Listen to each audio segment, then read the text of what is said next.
O Senhor se lembra sempre da aliança. Salmo 110. Um bom dia. Em nome do Pai, do Filho e do Espírito Santo. Amém. Recorramos sempre à poderosa intercessão de Maria Santíssima, nossa Mãe, e de São José, o justo. E o salmo de hoje é uma poderosa recordação da fidelidade eterna de Deus. Ele nunca se esquece de suas promessas e está continuamente agindo em nossas vidas, mesmo quando não percebemos. Sua aliança conosco, agora selada em Cristo, é um convite à confiança e à obediência e esperança. E que possamos, em nossa vida diária, lembrar dessa aliança e viver de acordo com o amor e a fidelidade de Deus, sabendo que Ele nunca nos abandona.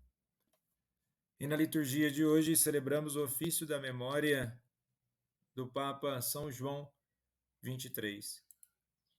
Ele uma vez disse assim: só por hoje procurei viver exclusivamente este dia, sem tentar resolver de imediato o problema de toda a minha vida. E faz sentido essa reflexão, pois muitas vezes queremos resolver algo que às vezes demore uma vida em apenas um único dia. Isso pode certamente nos causar frustração, angústias, até mesmo depressão. Então, que possamos viver exclusivamente este dia, tendo as preocupações a cada dia, da mesma forma que nós pedimos o pão nosso de cada dia, mediante as nossas preocupações espirituais, que tenhamos ou busquemos em Deus o discernimento para vivenciar os problemas, cada um na sua vez. Na primeira leitura de hoje, na passagem de Gálatas, capítulo 3, dos versículos 7 ao 14, Paulo continua seu argumento central sobre a justificação pela fé,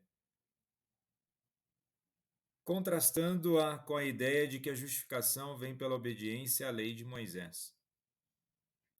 E vamos olhar de perto os versículos 7 ao 9. Compreendei, pois, os que têm fé é que são os filhos de Abraão. E a Escritura, prevendo que Deus justificaria os pagãos pela fé, anunciou a boa nova a Abraão: por ti serão abençoadas todas as nações. Assim, aqueles que têm fé são abençoados com o crente Abraão.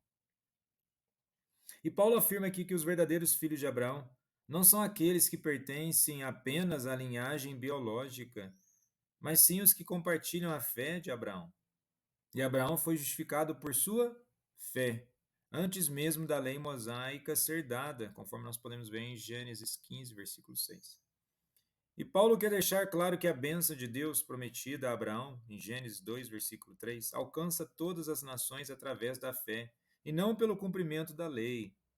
E essa é uma referência importante à justificação pela fé, algo que Paulo enfatiza em suas cartas.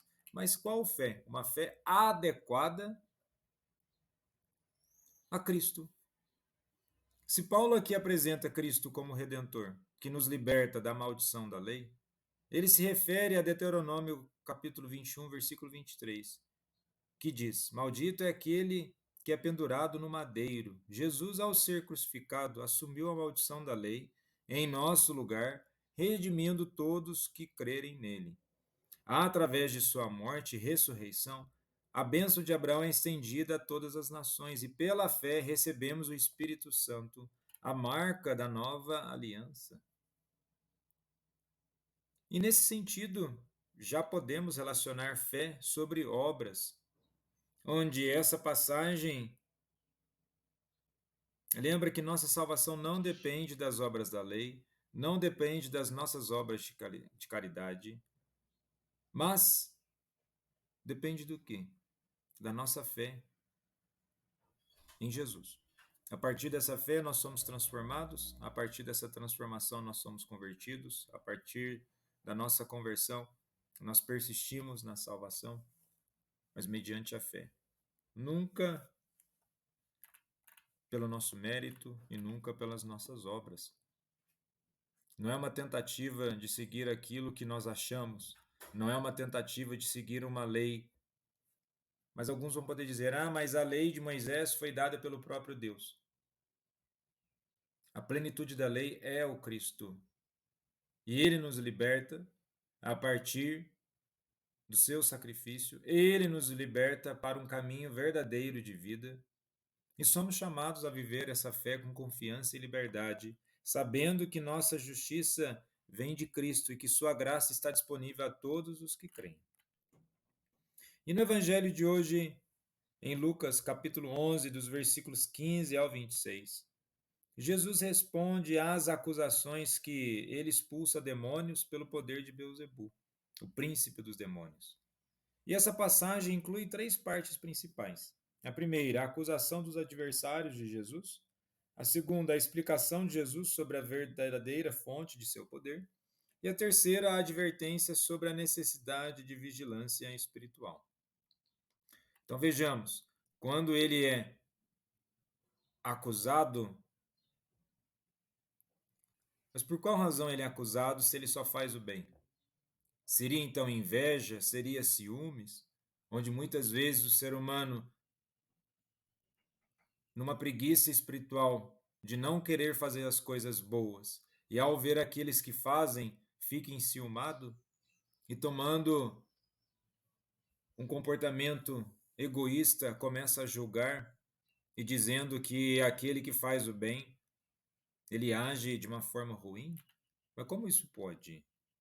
E Jesus refuta então a ideia de que ele poderia estar agindo em nome de Satanás, apontando que um reino dividido contra si mesmo não pode subsistir. Se ele tivesse expulsando demônios pelo poder de Satanás, então o reino de Satanás estaria dividido, o que seria contraditório. E no versículo 20, Jesus faz uma afirmação decisiva. Se é pelo dedo de Deus que eu expulso os demônios, então o reino de Deus já chegou até vós. E a expressão dedo de Deus lembra a ação poderosa e direta de Deus na história, como visto no livro do Êxodo, capítulo 8, versículo 19. Jesus está dizendo que sua obra de expulsar demônios é prova de que o reino está presente. Agora, aqueles que não querem enxergar e ficam com inveja, ficam com ciúmes, e a partir dessa inveja de ciúmes tomam um comportamento, uma postura egoísta, o egoísmo radical, ele certamente é algo demoníaco, pois ele simplesmente divide. E Jesus traz por último aí uma advertência. Quem não está comigo está contra mim, e quem não ajunta comigo dispersa. E essa frase de Jesus é clara e direta. Não há neutralidade quando se trata de seu reino. Quem não se alinha a ele e ao que ele representa está automaticamente contra ele. E essa é uma advertência para todos que não reconhecem ou resistem ao seu poder e sua missão. E quando o espírito impuro sai de um homem, anda por lugares áridos procurando repouso, não encontrando diz, voltarei para minha casa de onde saí. É o que Jesus diz. Então, muitas vezes, nós chegamos ao ponto de acreditar, nós somos sim libertos por Jesus, mas se nós não cuidarmos da nossa morada interna, se nós não cuidarmos da nossa vida espiritual, podemos voltar a um vazio, podemos voltar àquilo que vivíamos antes. Então a nossa confiança não está no mérito daquilo que nós atingimos pessoalmente pela nossa espiritualidade. A nossa espiritualidade tem que ter sempre como fonte a água viva que Jesus, que a todo momento tem o poder e a graça de nos regenerar. Se ficarmos simplesmente confiando em nossos pensamentos, em nossas virtudes, nós não conseguiremos progredir verdadeiramente na vida espiritual. São João 23, rogai por nós. Jesus, manso e humilde de coração, fazei em nosso coração semelhante ao vosso.